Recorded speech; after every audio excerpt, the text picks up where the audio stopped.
Sepet dağın başına güneş nuru uçanlar, çopanlar yayla taraf malın sırrı geçenler.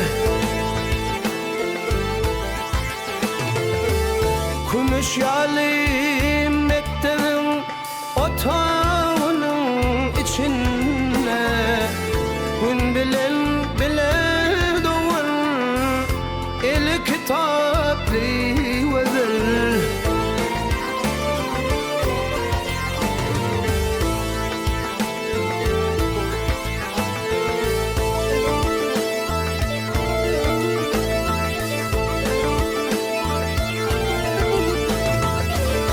Okunu tamamlap mektepten qaytanınla görýän ony hemişe gowaşa meydanynda.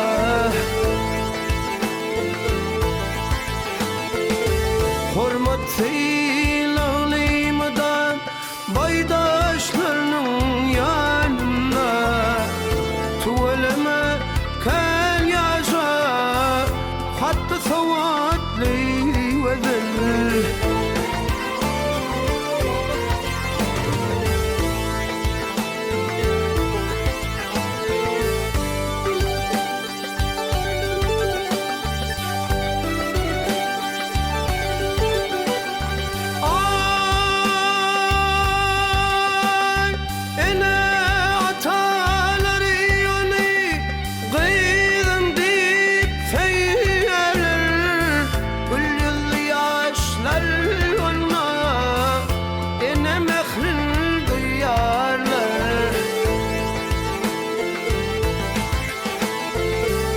Saçı qardık ağaran yaşlılar mı diyerler. Tuvalime kan yaşa el kitaplı vedir.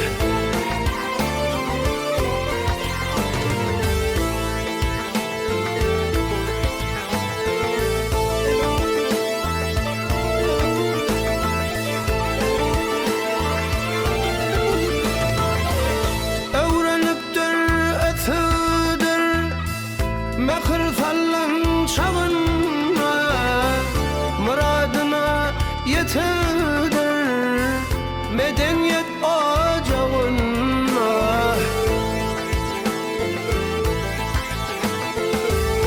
Vatanımın paytahtı Aşgabat ocağına okap terbiye alan el kitaplı vedir.